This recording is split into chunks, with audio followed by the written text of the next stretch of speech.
ذلك الكتاب لا ريب فيه هدى للمتقين اعوذ باللہ من الشیطان الرجیم بسم اللہ الرحمن الرحیم رب اشرح لی صدری ویسر لی امری واحلل عقدۃ من لسانی یفقہوا قولی ربی زدنی علما اللہم فقہنا فی الدین۔ آج انشاءاللہ ہم سورہ بقرہ کی آیت نمبر 258 سے شروع کریں گے۔ اس سے پہلے تھوڑا سا ہم پچھلی آیت سے اس کو کنیکٹ کر لیں۔ اس سے پہلے ہم آیت الکرسی کے بارے میں پڑھ رہے تھے اور اللہ تعالیٰ کی صفات کے بارے میں پڑھ رہے تھے، جیسے کہ اللہ تعالیٰ کی صفات جو ہیں وہ آیت الکرسی میں الحی القیوم سے سٹارٹ ہو رہی ہیں، اور الحی القیوم کے بارے میں علماء کا یہ ماننا ہے کہ یہ اسم اعظم ہے، یعنی اللہ تعالیٰ کی تمام جو صفات ہیں وہ اس صفت کی طرف لوٹتی ہیں، الحی کی طرف اور القیوم کی طرف۔ اور پھر اس کے بعد اگلی آیت میں ہم نے دیکھا کہ اللہ تعالیٰ کی اس جو عظمت کو جو مانتا ہے وہ ایک عظیم کڑے کو تھام لیتا ہے، ٹھیک ہے۔ جیسے ہم نے پچھلی آیت میں دیکھا کہ اللہ تعالیٰ نے فرمایا کہ وہ پھر ایسے کڑے کو تھام لیتا ہے کہ جو کبھی ٹوٹنے والا نہیں ہے، جیسے ہم نے یہاں پر پڑھا نا کہ فَقَدِ اسْتَمْسَكَ بِالْعُرْوَةِ الْوُثْقَىٰ، اس نے ایسے کڑے کو تھام لیا کہ جو ٹوٹنے والا نہیں ہے، یعنی وہ اللہ تعالیٰ کی حفاظت میں آ جاتا ہے۔ اور پھر اللہ ولی الذین آمنوا، اللہ تعالیٰ ان لوگوں کا ولی بن جاتا ہے، پھر دنیا اور آخرت میں ان کو اپنے نور سے ان کو نوازتا ہے، اس دنیا میں بھی ان کی حفاظت فرماتا ہے اور آخرت میں بھی ان کو اپنے نور سے نوازتا ہے۔ تو آگے ہم اس کی عملی مثالیں دیکھیں گے کہ یہاں پہلے جو ہم نے اللہ تعالیٰ کی صفت پڑھی الحی القیوم، تو ایسا شخص کے جو اس کڑے کو تھام لیتا ہے پھر اس کا ایمان کیسا ہوتا ہے۔ تو آج انشاءاللہ ہم دیکھیں گے اس آیت میں الم تر الی الذی، کیا آپ نے اس شخص کو نہیں دیکھا، حاجہ جس نے جھگڑا کیا ابراہیم علیہ السلام سے، فی ربہ اس کے رب کے بارے میں، ان آتاہ اللہ الملک، یہ کہ اللہ نے اسے حکومت دی تھی، اذ قال ابراہیم، جب ابراہیم علیہ السلام نے کہا ربی الذی، میرا رب تو وہ ہے، یحیی و یمیت، جو زندگی دیتا ہے اور موت دیتا ہے، قال انا احیی و امیت، اس نے کہا کہ میں بھی زندگی دیتا ہوں اور موت دیتا ہوں، قال ابراہیم، ابراہیم علیہ السلام نے کہا فإن اللہ، تو اللہ وہ ہے، یأتی بالشمس، جو کہ لاتا ہے سورج کو، من المشرقی مشرق سے، فأتی بہا، تو تم لے آؤ اسے، من المغربی مغرب سے، فبہت الذی کفر، تو وہ کافر حیران رہ گیا، واللہ لا یہدی القوم الظالمین، اور اللہ تعالیٰ ظالم لوگوں کو ہدایت نہیں دیتا۔ تو یہاں پر اگرچہ نمرود بادشاہ کا نام نہیں ذکر کیا گیا، لیکن ہمیں پتہ چلتا ہے احادیث سے کہ یہ نمرود تھا بادشاہ، جو کہ جس کا سیدنا ابراہیم علیہ السلام سے مناظرہ ہوا۔ ابراہیم علیہ السلام جو تھے، یہاں پر مختلف انبیاء کی ہمیں قصے، ان کی سٹوریز قرآن میں ملتی ہیں، لیکن حضرت یوسف علیہ السلام کے قصے کے علاوہ باقی کسی نبی کی بھی کہانی یا ان کا قصہ ایسا نہیں ہے کہ جو پورا ایک ہی جگہ پر دیا گیا ہو۔ تو ہر نبی کا قصہ، ان کی زندگی کا وہ پارٹ جو کہ اس آیت سے ریلیٹڈ ہوتا ہے، وہاں پر وہ مینشن کیا جاتا ہے۔ جیسا کہ یہاں پر ہم پہلے توحید کا ذکر پڑھ رہے ہیں آیت الکرسی میں، تو یہاں پر حضرت ابراہیم علیہ السلام کے قصے کا وہ حصہ ہے کہ جہاں پر انہوں نے توحید کو ثابت کیا، اور پھر یہ کہ ان کا ایک کافر بادشاہ سے مناظرہ ہوا، اور حضرت ابراہیم علیہ السلام سے اس نے جھگڑا کیا، اس وجہ سے ان آتاہ اللہ الملک، کہ اللہ تعالیٰ نے اسے بادشاہت دی تھی۔ تو یہاں سے ایک اس چیز کا بھی پتہ چلتا ہے کہ اگر جس کو تھوڑی سی بھی کوئی پاور، کوئی حکومت اللہ تعالیٰ دیتے ہیں یا لوگوں پر اقتدار دیتے ہیں، چاہے وہ کوئی ڈاکٹر ہو، چاہے وہ کوئی انجینئر ہو، یا کسی بھی طرح اسے لوگوں پر اقتدار مل جائے، تو وہ اپنے آپ کو اس کو اپنا یہ سمجھنا شروع کر دیتا ہے کہ میں ڈیزرو کرتا ہوں یہ چیز، اور پھر یہ کہ لوگوں سے مطلب لوگوں کو حقیر سمجھنا شروع کر دیتا ہے۔ ایسا ہی اس بادشاہ نمرود نے بھی کیا کہ اس نے حضرت ابراہیم علیہ السلام سے جھگڑا کرنا شروع کر دیا، اور کس بارے میں؟ کہ وہ اپنے آپ کو رب کہتا تھا، اور حضرت ابراہیم علیہ السلام نے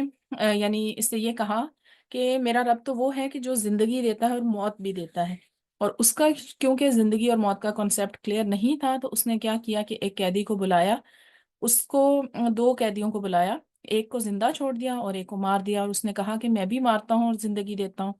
تو حضرت ابراہیم علیہ السلام نے اس سے بحث کرنے کی بجائے، حضرت ابراہیم علیہ السلام کی ایک سنت ہے کہ جیسے ہم ان کا جو قصہ ہے ہم دوسری جگہ پہ بھی پڑھیں تو ہمیں پتہ چلتا ہے کہ حضرت ابراہیم علیہ السلام کافروں کو،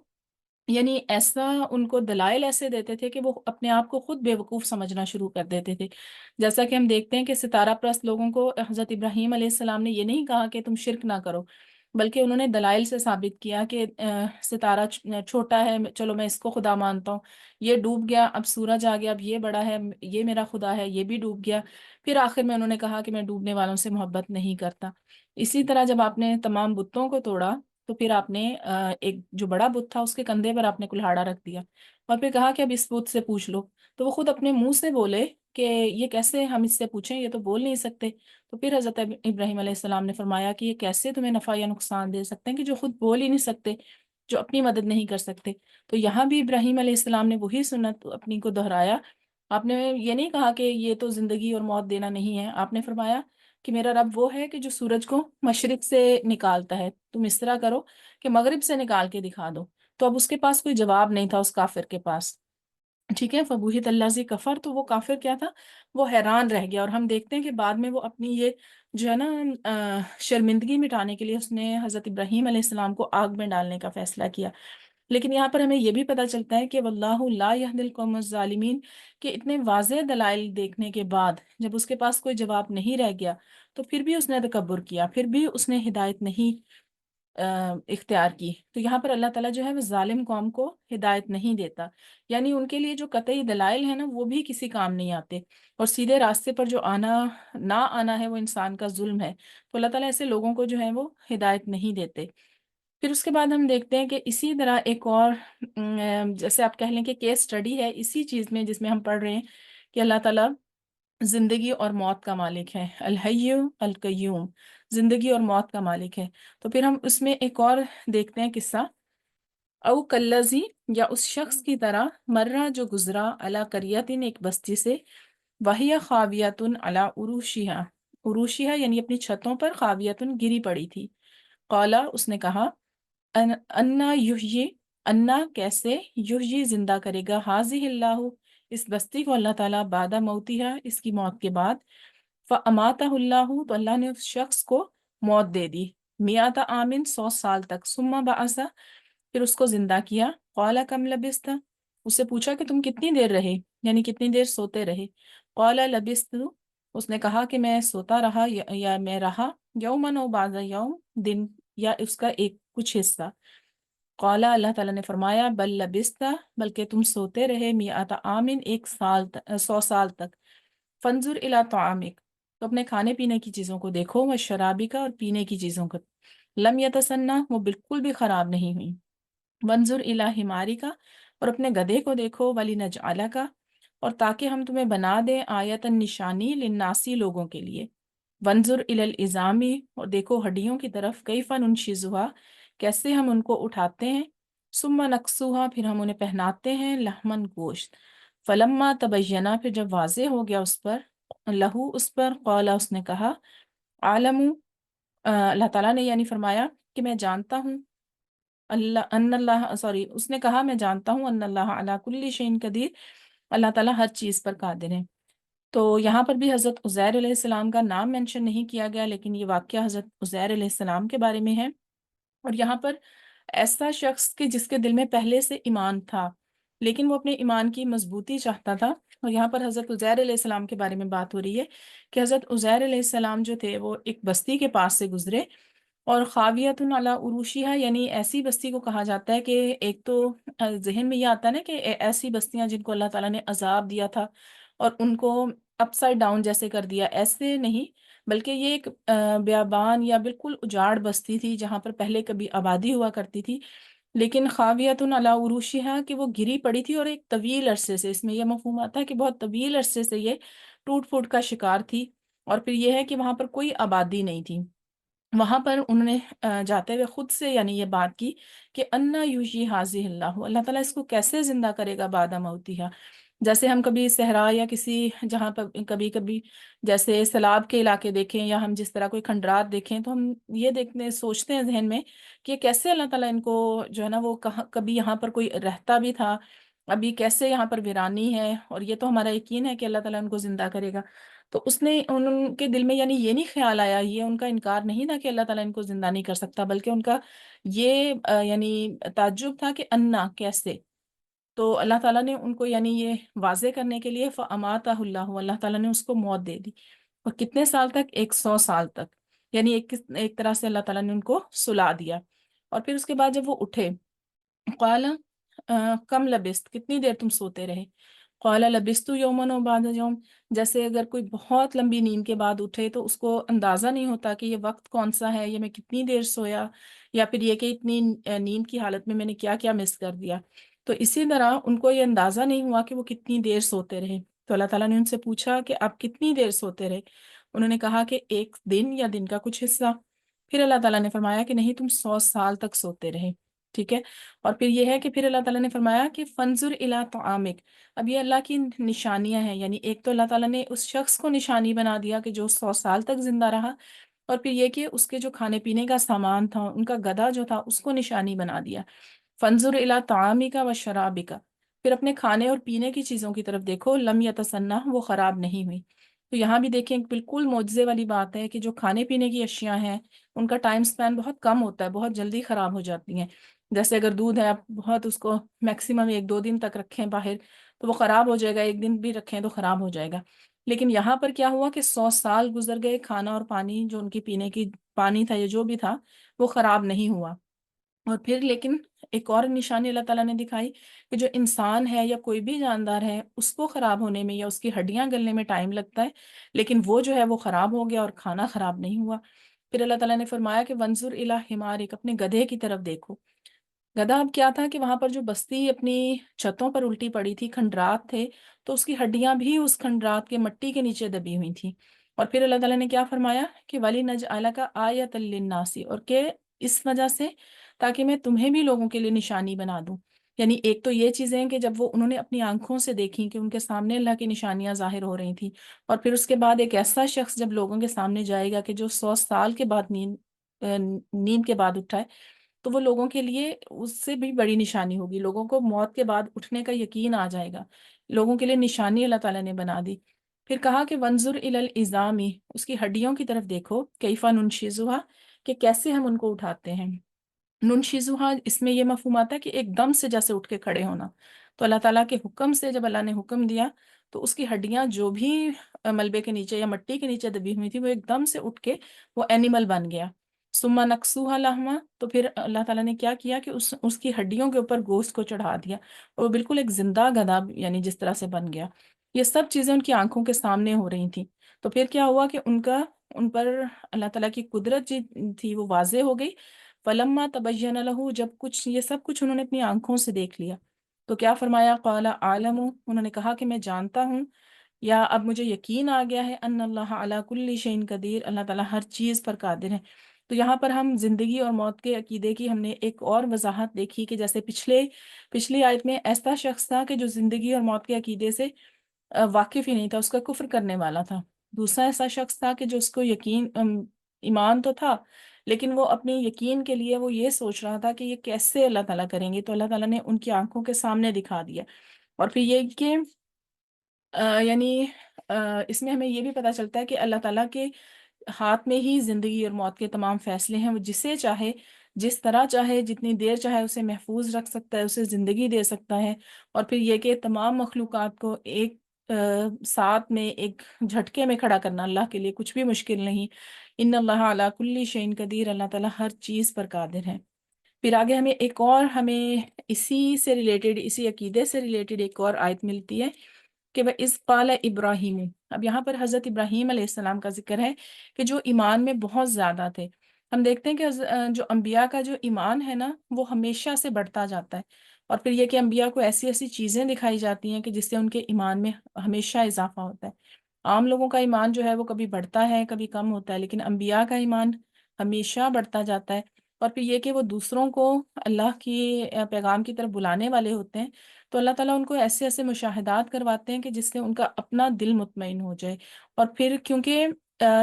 دوسرے دل میں ہمیشہ وہی اترتا ہے جو دل سے نکلتا ہے، یعنی جو بات دل سے نکلتی ہے وہی دوسرے کے دل میں اثر کرتی ہے۔ تو انبیاء کے اپنے دل میں ایمان اتنا مضبوط ہوتا ہے، اتنے مشاہدات وہ کر چکے ہوتے ہیں، جیسے نبی کریم صلی اللہ علیہ وآلہ وسلم نے حضرت جبریل علیہ السلام کو دیکھا، پھر باقی انبیاء کو بھی اسی طرح اللہ تعالیٰ نے معجزات دیے، تو ان کا پھر یقین کا لیول ہی کچھ اور ہوتا ہے۔ تو یہاں پر حضرت ابراہیم علیہ السلام کے اسی یقین کی بات ہو رہی ہے۔ وَإِذْ قَالَ إِبْرَاهِيمُ، جب ابراہیم علیہ السلام نے کہا ربی ارینی، اے میرے رب مجھے دکھا دے، کیفا تحیی الموتا، کہ تو مردوں کو کیسے زندہ کرے گا۔ قال اولم تؤمن، اللہ نے فرمایا کہ کیا تو یقین نہیں رکھتا؟ قال بلا، اس نے کہا کیوں نہیں، ولکن لیطمئن قلبی، اس لیے کہ میرا دل مطمئن ہو جائے۔ قال فخذ اربعۃ، قال فخذ، اللہ تعالیٰ نے فرمایا کہ تو پھر لو، اربعۃ من الطیر، چار پرندوں کو، فصرہن الیک، تو انہیں اپنے سے مانوس کر لو جیسے ٹرینڈ کرنا ہوتا ہے، ثم اجعل، پھر ان کو رکھ دو، علی کل جبل، ہر ایک پہاڑ پر، منہن جزءا، ان کا ایک ایک حصہ، یعنی پورا پرندہ بھی نہیں، ایک ایک حصہ رکھ دو، ثم ادعوہن، پھر ان کو بلاؤ، یا تینہ کا، وہ آئیں گے تمہاری طرف سعین، دوڑتے ہوئے، وعلم، اور جان لو، ان اللہ عزیز حکیم، اور جان لو کہ یقیناً اللہ تعالیٰ سب پر غالب اور کمال حکمت والا ہے۔ اب یہاں پر ہم اس ہستی کا قصہ پڑھیں گے کہ جو اپنے ایمان کی بلندی پر تھی، لیکن پھر بھی انہوں نے یہ اللہ تعالیٰ سے سوال کیا کہ آپ مجھے دکھائیں تاکہ میرا دل مطمئن ہو جائے۔ ہم دیکھتے ہیں کہ ہماری زندگی میں ایمان ہم ہمارے دل میں ہوتا ہے، لیکن زندگی میں کئی دفعہ ایسے واقعات ہوتے ہیں کہ ہمارا دل اپنے ایمان پر مطمئن ہو جاتا ہے۔ کوئی ایسا واقعہ، کوئی ایسا خدا نخواستہ کوئی ایسا ایکسیڈنٹ جس میں بال بال بچے ہوں، یا کوئی ایسی چیز کہ جو آپ کے دل کو مطمئن کر دیتی ہے، کوئی ایسا ڈریم ہوتا ہے، کوئی بھی ایسی چیز آپ کی زندگی میں ہو سکتی ہے کہ جو آپ کو مطمئن کر دیتی ہے۔ ایمان تو پہلے سے موجود ہوتا ہے، لیکن آپ مزید ایمان کے لیول میں اضافہ ہوتا ہے، آپ مزید اپنے ایمان پہ خوشی کا، اطمینان کا اظہار کرتے ہیں۔ تو یہاں پر یہی ہے کہ اللہ تعالیٰ فرماتے ہیں کہ کیا تمہیں یقین نہیں؟ تو ابراہیم علیہ السلام فرماتے ہیں کہ نہیں، اس لیے کہ میرا دل مطمئن ہو جائے، میں اپنی آنکھوں سے دیکھ لوں۔ تو حضرت ابراہیم علیہ السلام کو، یعنی اس سے پہلے نمرود سے مناظرہ کر چکے تھے کہ میرا رب زندہ بھی کرتا ہے، مارتا بھی ہے، تو اس کا مطلب یہ ہے کہ ان کو اس چیز پر پکا ایمان تھا، لیکن ان کا جو ایک ذوق و شوق ہوتا ہے نا، جیسے حضرت موسیٰ علیہ السلام کے بارے میں ہم دیکھتے ہیں کہ ان کو شوق تھا اللہ تعالیٰ سے کلام کرنے کا، اللہ تعالیٰ کو دیکھنے کا، اور انہوں نے اللہ تعالیٰ سے فرمایا کہ میں آپ کو دیکھنا چاہتا ہوں، اللہ تعالیٰ نے اپنی تجلی ان پر ڈالی۔ تو یہ انبیاء کا شوق ہوتا ہے کہ ہمارے ایمان میں اضافہ ہو۔ تو اللہ تعالیٰ نے یعنی حضرت ابراہیم علیہ السلام کو پھر ایسا معجزہ دکھایا جس کا ہم یہاں پر پڑھتے ہیں کہ اللہ تعالیٰ نے فرمایا کہ پرندے لے لو، ٹھیک ہے، اور ڈفرینٹ ٹائپ کے پرندے، پھر ان کے جو پارٹس ہیں وہ ڈفرینٹ پہاڑوں پر رکھ دو، یعنی پورا پورا پرندہ بھی نہیں، ان کو پہاڑوں پر رکھ دو، اور پھر یہ ہے کہ اس لیے کہ جی انہیں اپنے سے مانوس کر لو، یعنی کہ تم جان لو کہ کس پرندے کا کون سا پارٹ ہے، اور پھر یہ کہ ان کو آواز دو گے تو وہ بھاگتے ہوئے چلے آئیں گے۔ اور پھر یہ کیا ہوا کہ یہاں پر حضرت ابراہیم علیہ السلام نے مشاہدہ کر لیا مردوں کے زندہ ہونے کا، اور اس سے ہمیں کیا پتہ چلتا ہے؟ ایک امپورٹنٹ بات یہ پتہ چلتی ہے کہ قیامت کے دن ہر شخص جو ہے وہ اللہ تعالیٰ کی، یعنی جب سور پھونکا جائے گا تو وہ ایسے ہی دوڑتے ہوئے آئیں گے۔ ہر شخص، چاہے وہ کسی قبر میں دفنایا گیا، چاہے وہ جلایا گیا، چاہے اس کی راکھ بہائی گئی کہیں، وہی چیز اس کی قبر ہے جہاں پر بھی اس کی باقیات ہیں، چاہے وہ کسی مٹی کے نیچے ہیں، چاہے وہ کہیں پانی میں ہے، چاہے وہ کہیں بھی موجود نہیں ہے، لیکن اللہ تعالیٰ کی ایک پکار پر ہر پوری مخلوق ایسے ہی دوڑتی ہوئی آئے گی جیسے کہ یہ پرندے اپنے حصے ہونے کے باوجود وہ دوڑتے ہوئے آئے تھے۔ تو کسی انسان کے جیسے ہوتا ہے نا کہ کئی دفعہ کوئی شہید ہو جائیں یا ویسے مارے جائیں، تو پھر یہ کہ ان کی پوری باڈی بھی کئی دفعہ نہیں ملتی، یا سم ٹائمز ایسا ہوتا ہے کہ پلین کریش میں لوگوں کا کچھ بھی نہیں ملتا، ملبے میں جل جاتا ہے، لیکن اس کا یہ مطلب نہیں ہے کہ ان کی قبر نہیں ہے تو وہ اٹھائے نہیں جائیں گے۔ یہاں پر اس کی بہت اچھی وضاحت یہی ہوتی ہے کہ جیسے ان پرندوں کو حضرت ابراہیم علیہ السلام نے اللہ کے حکم سے آواز دی، اور وہ اللہ کے حکم سے ان کے سارے پارٹس جو ڈفرینٹ پہاڑوں پر تھے وہ جڑ کر ایک پرندہ بن گیا اور ان کی طرف دوڑتے ہوئے آئے۔ تو اسی طرح اللہ تعالیٰ جو حیات بعد از موت کا تصور یہاں پر واضح کرتے ہیں، والم، اور پھر جان لو کہ ان اللہ عزیز الحکیم، کہ اللہ تعالیٰ ہر چیز پر غالب ہے اور حکمت والے ہیں، یعنی اللہ تعالیٰ کا ہر چیز کا جو فیصلہ ہے نا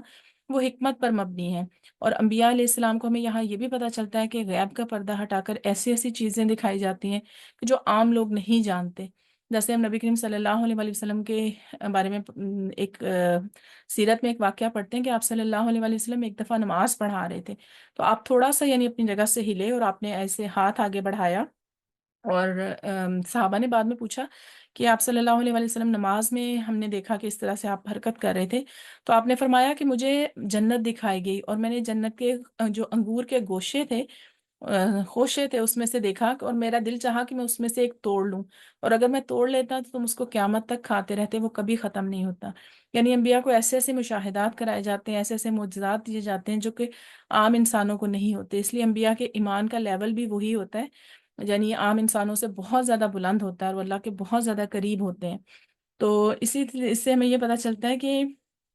انبیاء جو ہے نا، وہ ہمیں اگر وہ خبر دے رہے ہیں یا پھر وہ تبلیغ کر رہے ہیں، تو وہ اس چیز کی کر رہے ہیں کہ جو وہ دیکھ چکے ہیں۔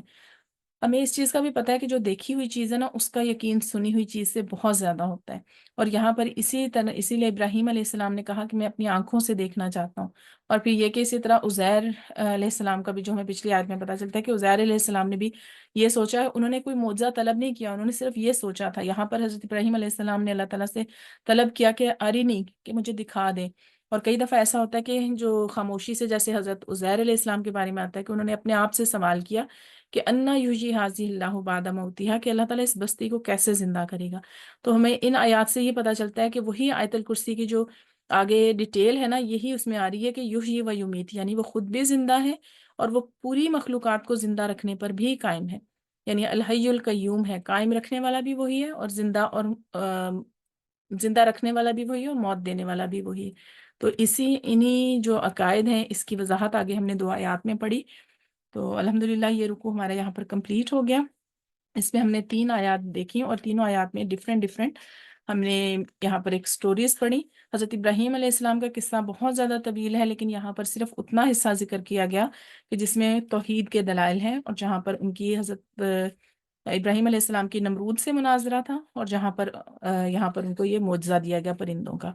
تو الحمدللہ یہ ہمارا یہاں پر کمپلیٹ ہو گیا۔ آپ لوگ اس میں کچھ ایڈ کرنا چاہیں حضرت ابراہیم کے قصے میں، یا پھر یہ کہ توحید کے جو عقائد ہم نے آج پڑھے،